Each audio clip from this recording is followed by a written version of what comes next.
Good evening everyone. Welcome back to my channel making a easier way. ఈరోజు video వచ్చి వెంకటేశ్వర స్వామి అవతార ఘట్టం గురించి తెలుసుకుందామండి.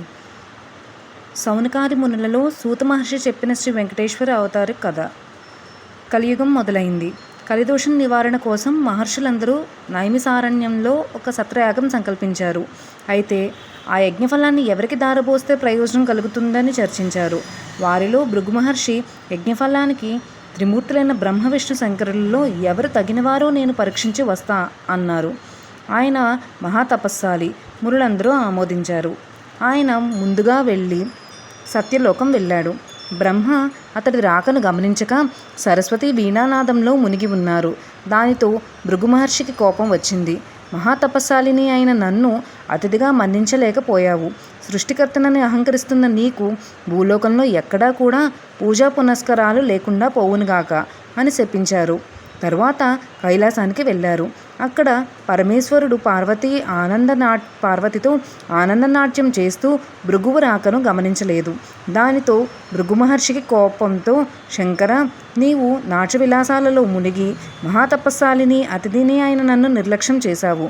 కనుక భూలోకంలో నీకు లింగ రూపంలోనే తప్ప నిజ రూపంలో ఆరాధన జరగకుండుగాక అని శపించారు. ఆ తర్వాత వైకుంఠానికి వెళ్ళాడు. మాధవుడు పాన్పు మీద పరుండి తనకు పాదసేవ చేస్తున్న లక్ష్మీదేవితో చర్చలో ఉన్నాడు. మునిరాకను గమనించలేదు. భృగువు వెళ్ళి అతిథిగా వచ్చిన నన్ను అవమానిస్తావా అంటూ విష్ణుమూర్తి గుండెల మీద తన్నాడు. ఒక్కసారిగా లోకాలన్నీ కంపించాయి. అయినా శ్రీ మహావిష్ణువు రవ్వంత కూడా ఆగ్రహించక పరమశాంత స్వభావంతో లేచి మునికి నమస్కరించి, మునీంద్ర, మీ రాక చేత వైకుంఠం పావనమైంది. మీ రాకను గమనించని నా అవినయాన్ని మన్నించండి అంటూ భృగు మహర్షికి పాదాలొత్తాడు. భృగు మహర్షికి గర్వభంగం అయింది. విష్ణుమూర్తికి నమస్కరించి, ఓ దేవదేవ, మీ వంటి సత్వగుణ సంపన్నులు 14 లోకాలలోనూ లేరు. నా అహంకారాన్ని మన్నించండి. మీరే లోక సంరక్షణకు తగినవారు. కాబట్టి భూలోకంలో కలి ప్రభావాన్ని నశింపచేసి ధర్మ సంరక్షణ చేసి ప్రజల కష్టాలను తీర్చడానికి తప్పకుండా అవతరించాలి అని ప్రార్థించి తిరిగి భూలోకానికి వచ్చి మునులలో త్రిమూర్తులతోనూ పరమశాంతమూర్తి శ్రీమన్నారాయణుడే, అతడే యజ్ఞఫలానికి అర్హుడు అని తేల్చి చెప్పారు. మునులందరూ సత్రయాగం చేసి ఆ ఫలాన్ని యజ్ఞపురుషుడైన మహావిష్ణువుకే దారపోశారు. అక్కడ వైకుంఠంలో లక్ష్మీదేవికి కోపం వచ్చింది. శ్రీహరి వక్షస్థలమే తన నివాసము. ఆ నివాసాన్ని ఒక ముని కాలితో తన్నినాడు. అందుకు శ్రీహరి కోపించక ఆయనకు చాలా మర్యాదలు చేసినాడు. భర్తయే తనను గౌరవించలేదు అని అలిగి భూలోకానికి ప్రయాణమైంది లక్ష్మీదేవి. లక్ష్మి లేని ఇల్లు కళావిహీనమైనది. ఆమెను వెతికి తెచ్చుకోవటానికి భూలోకానికి ప్రయాణమైనాడు విష్ణువు.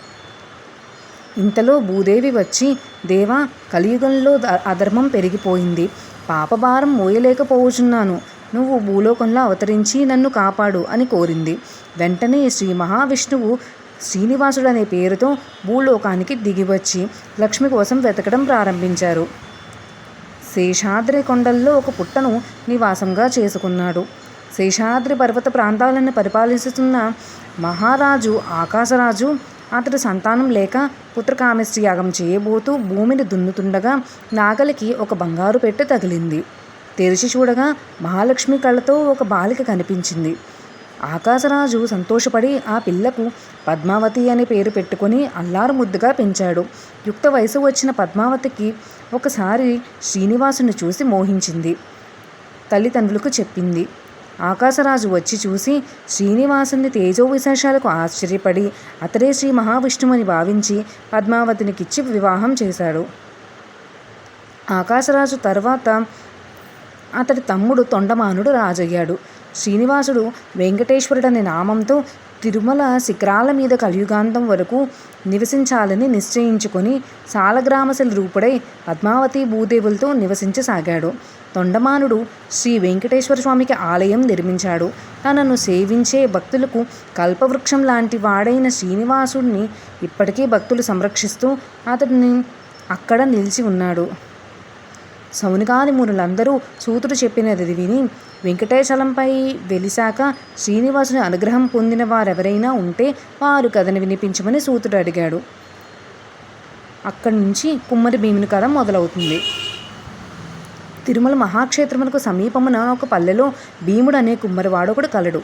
అతడు పేదవాడు, కుండలను తయారు చేసి వానిని అమ్ముకొని జీవించటివాడు. వానికి శ్రీ శ్రీనివాసునిపై భక్తి ఎక్కువ. చిరకాలం దేవుని పూజింపవలయునను ఉన్నను కుటుంబ పరిస్థితిని బట్టి వానికి అట్టి అవకాశం ఉండేది కాదు. అందువలన తాను కుండలను తయారు చేయు ప్రదేశమున శ్రీ వెంకటేశ్వర స్వామి వారి ప్రతిమనుంచుకుని సారిపై కుండలను తయారు చేయుచున్నాడు. అతని చేతికి అంటిన మట్టిని పుష్పముగా చేసి భక్తితో స్వామివారి ప్రతిమ వద్ద ఉంచుచుండెడివాడు. అది వానికి నిత్యకృత్యమైనది. ఆ ప్రాంతమును పరిపాలించుచున్న రాజు తొండమానుడు కూడా శ్రీ వెంకటేశ్వర స్వామి యందు భక్తి కలవాడు. అతడు ప్రతిదినము వెంకటాచలమునకు పోయి స్వామివారిని బంగారు పూలతో అర్చించటివాడు. కొంతకాలమునకు అతడిలో అహంకారం పొడసూపెను. ఆ పక్క రోజే అతడు పూజ చేయుటకు ఉద్యుక్తుడు కాగా తాను నిన్న పూజించిన బంగారు పూల స్థానంలో మట్టి పూలు స్వామివారి వద్ద కనిపించినవి. కారణం అర్థం కాలేదు. అర్చకులు తానుంచిన బంగారు పూలను అపహరించి మట్టి పూలు ఉంచుతున్నారని అనుమానించెను. తన భటులను కాపలాగా నుంచెను.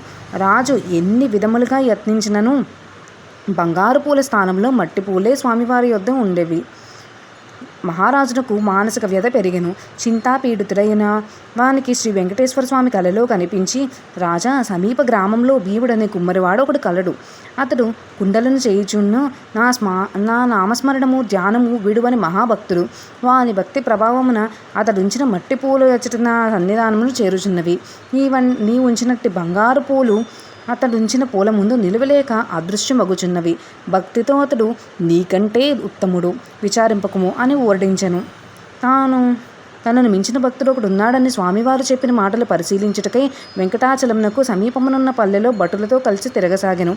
ఒక పల్లెలో సారిపై కుండ నుంచి త్రిప్పుచూ చేతికి అంటిన మట్టిని పుష్పముగా చేసి సమీపమునున్న శ్రీ వెంకటేశ్వర స్వామివారి ప్రతిమకు సమర్పించుచున్న భీమును చూసి ఆశ్చర్యపడును. రాజు భీముని సమీపించి, ఓయి, నీవు స్వామివారిని మట్టి పూలతో పూజించేలా నీకు పూజకు పుష్పములు దొరకటలేదా అని అడిగాను. భీముడు రాజునకు నమస్కరించి, మీ వంటి వారు వచ్చుటచే నా ఇల్లు పావనమైంది. నేను చదువురాని మూర్ఖుడను.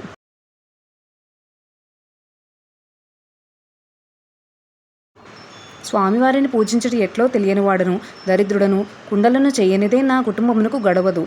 కావున నేను ఉదయం నుండి సాయంకాలం వరకు కుండలను చేయక తప్పదు. చేతికి అంటిన మట్టిని పుష్పముగా చేసి ఇట్లు స్వామివారిని సమర్పించుకుంటుని.